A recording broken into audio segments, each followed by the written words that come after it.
नमस्कार दोस्तों। आज मैं आप लोग को बताऊंगी सीटेट का हिंदी का पेपर। ठीक है, तो सीटेट के हिंदी के पेपर में क्या होता है कि ये एक आता है, ये आप लोग देख सकते हैं, अनसीन पैसेज है, अपठित गद्यांश। ठीक है, इस गद्यांश को पढ़ के इसमें आंसर देना रहता है। तो आप लोग देख सकते हैं कितना लंबा है। ठीक है, तो ये तो ऑफलाइन पेपर था तो मेरे पास पेपर है, बट ऐसे ऑनलाइन में भी आते हैं जो कि आपको पैसेज पढ़ के आंसर देने होते हैं।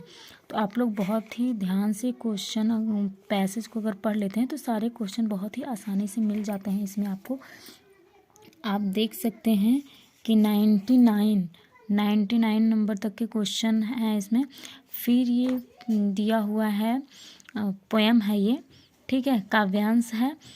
तो 100 to 105। ठीक है, 6 क्वेश्चन इसमें हैं।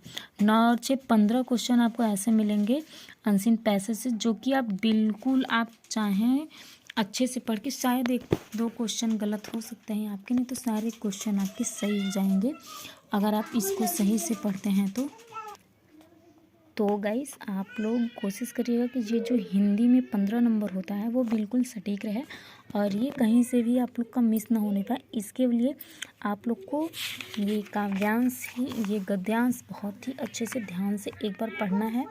उसके बाद क्वेश्चन उठाना है और फिर एक बार आप लोग को क्वेश्चन भी करना है, क्वेश्चन भी आप लोग को पढ़ना है। उसके बाद जब आप दोबारा से पैसेज पढ़ेंगे तो आपको पता चलेगा कि हाँ ये क्वेश्चन कौन सा वर्ड कहाँ पे, तो उस हिसाब से आपको थोड़ा सा कॉन्सेप्ट क्लियर करके क्वेश्चन पढ़ के आपको पैसेज में से क्वेश्चन सॉल्व कर लेना है। आपका गद्यांश में से 9 नंबर फिक्स है, उसके बाद आपका काव्यांश में से 6 नंबर फिक्स है। आप देख सकते हैं ये आपका काव्यांश है। ठीक है, और ये क्वेश्चंस हैं आपके, किस टाइप के क्वेश्चन आते हैं आप देख सकते हैं। बहुत ही, अगर आप अच्छे से ध्यान से पढ़ते हैं तो बिल्कुल आपका क्वेश्चन गलत नहीं होगा। तो गैस मैंने आपको पैसेज में से बता दिया कैसे कैसे क्वेश्चन आते हैं। तो हम देखते हैं 106 नंबर क्वेश्चन, क्योंकि 105 नंबर क्वेश्चन तक, 91 से 105 नंबर क्वेश्चन तक आपका गद्यांश और काव्यांश था। ठीक है, तो ये देखिए पेडालॉजिस्ट क्वेश्चन है।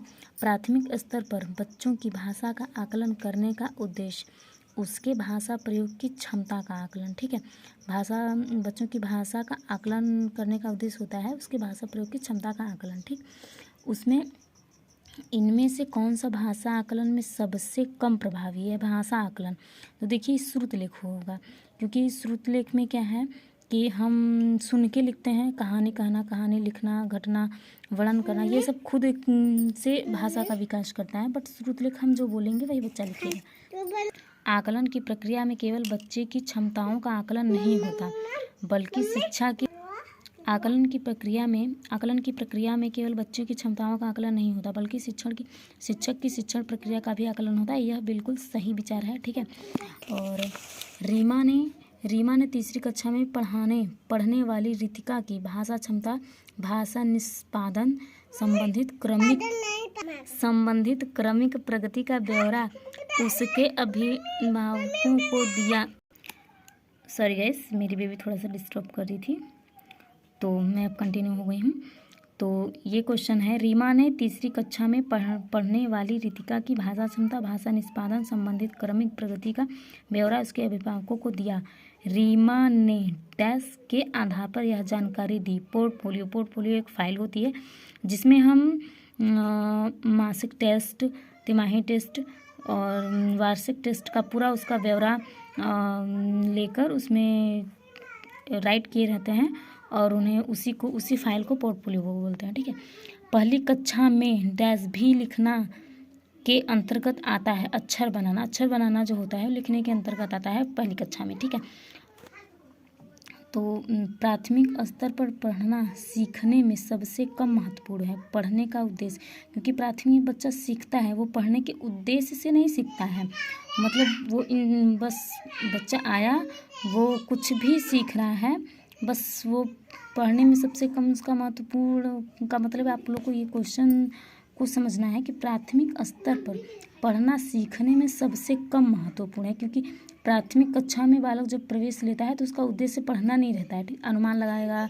संदर्भानुसार अर्थ शब्द फिगर को देख के अर्थ निकालेगा, क्या है बताएगा, अक्षरों की पहचान करे। उसका मेन उद्देश्य पढ़ना नहीं होता है, ठीक है।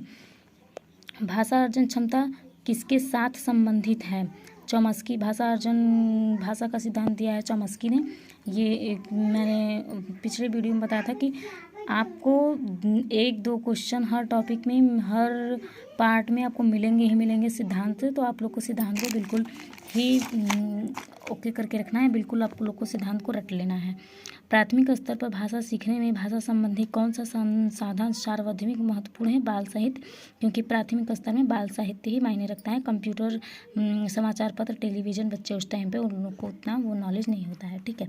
बच्चे अपनी मातृभाषा का प्रयोग करते हुए हिंदी भाषा की कक्षा में अपनी बात कहते हैं, यह स्वाभाविक है कि बच्चे अपनी मातृभाषा का प्रयोग, बच्चों को क्लास में अपनी मातृभाषा का प्रयोग करना स्वाभाविक है। बहुभाषिकता हमारी पहचान भी है और हमारी डैश व डैश का एक अभिन्न अंग है। सभ्यता और संस्कृति। बहुभाषिकता हमारी पहचान भी है और हमारी सभ्यता व संस्कृति भी है, क्योंकि यहाँ पे हमारे यहाँ बहुत सारे जाति धर्म पाए जाते हैं और सबकी संस्कृति भी अलग अलग है।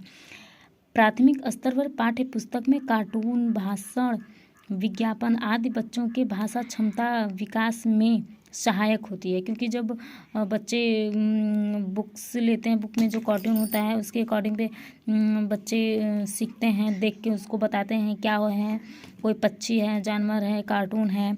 और जो विज्ञापन बच्चे टीवी में देखते हैं उसके अकॉर्डिंग भी उनमें भाषा क्षमता की सहायता होती है। 5वीं कक्षा की सुहानी पाँचों किन्हें, आँखों, दोनों आदि शब्द लिखती है। आप सुहानी के लेखन क्षमता के बारे में क्या कहेंगे? वह अनुनासिक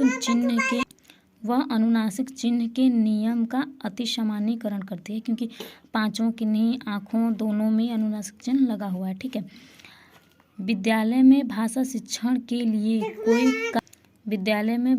शिक्षण के लिए कोई कार्यक्रम शुरू करते समय सबसे महत्वपूर्ण है बच्चों की सहज मौखिक अभिव्यक्ति को पहचानना, कि बच्चे सबसे जो सहज भाषा है, उनकी अभिव्यक्ति जो खुद से वो व्यक्त करते हैं उसको पहचानना। कई बार बच्चे जब स्कूल जाते हैं तो 2 या 3 भाषाओं को डैश और बोलने की क्षमता से लैस होते हैं, समझने की क्षमता से लैस होते हैं, ठीक है। मतलब 2 या 3 कई बच्चे होते हैं जैसे कि वो घर पे जो बोल रहे हैं उस हिसाब से उनको इंग्लिश बिल्कुल नहीं आती, या तो स्कूल में गया तो खड़ी बिल्कुल नहीं आती, जो घर पे यूज़ कर रहे हैं वही भाषा आती है, तो उसको समझने में थोड़ी सी प्रॉब्लम आती है, ठीक है। किसी विषय को सीखने का मतलब है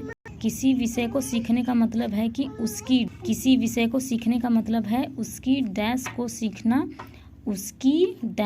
सीखना, ठीक है। किसी विषय को सीखने का मतलब है उसकी अवधारणाओं को सीखना, उसकी विषय वस्तु को